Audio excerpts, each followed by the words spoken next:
So I'm Deanna Fong here with Gladys Maria Hindmarch. It is February the 23rd, 2021. I am in Montreal, Quebec, and Maria is in Vancouver, BC. And I'm reading the haul, and it was originally titled Where They Are. But when we put this edition of the book out, we called it the haul. I've decided to ship out on a coastal freighter if I can find one that takes women and if they'll have me. I walk up the curved granite steps of the SIU Hall on the corner of Cordova and Maine. The Seafarers International Union Hall is actually an old bank built of stone.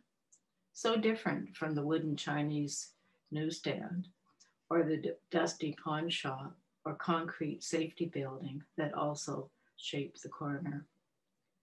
I pass ionic columns which seem out of place on the West Coast and note the AD 1910 chipped in stone above the modern glass door. Despite a members only sign Scotch tape on the door, I open it and enter.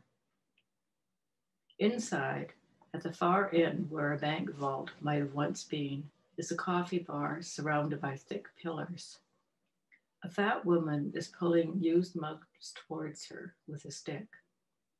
She gives an impression of slowness, but there is no wasted motion. On my immediate left is a curved red counter, which starts from just inside the door and goes the entire width of the room. Behind it, at a modern desk, a thin woman of 30 is typing.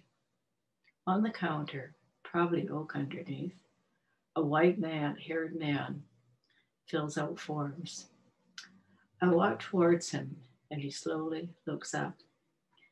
You used to be on Blackball, he says. No, but I have my shipping book because I worked on the ferries. That's odd. I could have sworn I saw you here before. Just come back from the lakes? No, I asked you about a job in May, and do you want to register? He doesn't understand. I'm not a union member, I say. Are you available for work? He speaks slowly and deliberately, introduces himself as Albert, asks a few more questions, then opens a brown scribbler and carefully writes my name, Jan Henderson, and my telephone number in pencil. I notice the book is 2/3 full, but I don't ask him about that. He tells me something might come up soon, and you should get your gear packed and be ready to sail. But you have to realize that if a member wants the job, she gets it. If she isn't in the hall, she can't be located. She doesn't. An hour's notice might be all you'll get. Can you do it? Yes, I say, and thank him.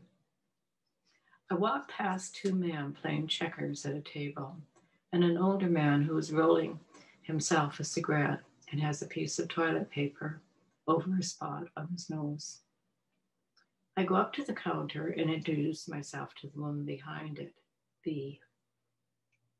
Are you shipping out? She asks. I don't know yet, I answer. Come down here before 10 and 3 every day. We're short-handed. Good girls are hard to get. She gives me a coffee and smiles. You a student? I nod. Is it that obvious? Her whole body seems to smile, so to be open. I didn't go past grade 8 myself. Didn't see no necessity to those days. All right, Johnny, she says to a man I can't see because he's on the other side of the pillar. You must have built an antennae or something. Every time I get talking, you come a-running. B has an easiness of self-emotion that I like. I like to ask her questions, to listen to her, to find out what I'd have to do. But Johnny swings around the pillar and sits on a stool next to me and introduces himself. The rest is a blur of tan and blue eyes, of walking up an alley, of some beer at the Empress. The place is dark, as all these pubs are after walking in from outside on even a dull summer day. The place is crowded compared with others, and the people are more talking even if they don't know you. Are you shipping out, kid? What would I do? Where do they go? Is it hard? You've never been on the outside. Why, it gets rough. Really, why? I've seen men with some real sailors who wouldn't even, don't listen to him. It's nothing. I go to the cab and an old woman asks for a cigarette, so I give her one. Don't do that again, honey. She'll be after you, you know. She sits here day after day begging, you know. You're new to this part of town, ain't you? Well, stay away. Your kind don't belong here. Cracked tiles, brandy, paper, all over. You sure you don't want some, sweetie? It's free. It'll warm you up. What's wrong? I ain't got germs. No towels, only toilet paper. One sink is plugged with hair. What took you so long? Got lost in the hole? Shut up, will you? She's mine. A plump belly, a yellow t-shirt, 3 tattooed arms on the table. You know, a fine girl like you has no business on ships. Why don't you get a nice job typing or something? Cardboard circles, peanuts, beer glasses, all over the table. I can't see being cooped up in one spot, doing the same thing over and over again. Maybe you should teach. No, I think you make a good nurse. Women shouldn't ship out, period, not even as passengers. Cheesies, pastrami, cigarettes, more beer. Take one for yourself. Thanks. We already have 3 university nuts around. That young yahoo without the shoes. You know who I mean? That big monkey? Oh, you mean the one who played the drums on the oil cans when we were unloading in Tassus and read poetry when he was operating the tow motor? The one who says he's studying brain impulses or something. Name's Ken. That's him. Ken Douglas. You know him? I don't want to say I do because I don't want to be connected with him. And I don't want to say I don't in case I see him around the hall. So I say, oh, I've heard of him, and let it go because they don't really expect me to know Ken anyway. And with so many votes that don't ship women, I don't expect to see him either. In fact, he's my ex-boyfriend, if you can call a lover a boy. At 21, he was not my idea of a man and not really a friend. Come on, I'll give you a lift home, says Johnny. You're not going to take her away from us already, are you, says Whitey, a huge-bellied man who signals another round. The bartender laughs at some jibe a guy in another table makes, and a captain arrives from the alley entrance, hugs, Johnny, old boy, how you doing? Slaps, Whitey, you crazy shit, still on the old tub? What's the matter with you? Taking up homesteading? He falls backwards, and Johnny says, this is Thor. Tips a table full of beer and knocks someone's money off. Money, cigarette butts, beer, legs on the floor. Well, ain't that just someone punches Thor? Then hell from our table hits at someone, and it isn't like the movies of TV at all, where it goes on for minutes with insults and grimaces and dodges and sounds. Just 2 hits, just like that fast. A broken nose without any seeing, just a sense of motion after, not during. Come on, kid, let's get out of here quick. Johnny shoves me past other tables where people aren't the least bit concerned, out the alley where the cop station is, almost to the street. Buddy's hurt, I say. Aren't you going to... Look, I'm in enough trouble as it is without getting involved in a... Whitey knows him. He's got friends. He'll be looked after. Water in an eye, a drop of blood coming out. Legs straddle. As we get to the curb, Johnny lets go of my arm and says, if you want to go back, go. I'm crossing the street, and if you don't want to come, it makes no difference to me. He walks across, and I stay. Blue eyes, I can't think. I can't help it. The light itself's bothering me. I wish Ken were here. Johnny might be right. I shouldn't get. I am going back to see. He doesn't even know what's happened to him. So long, kid. Johnny shouts, so long.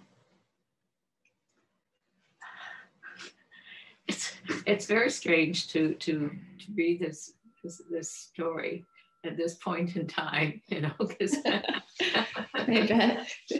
I certainly don't have a 22-year-old voice either, but it sort of brings up like little details, like the guy with the nose, the toilet paper on his nose in the Union Hall, you know, and I found out what it was. He actually has that little hole in his nose. And like, you know, like years, like a few months later, he was in the hall and I was in the hall, and then I saw it and I said, well, what happened?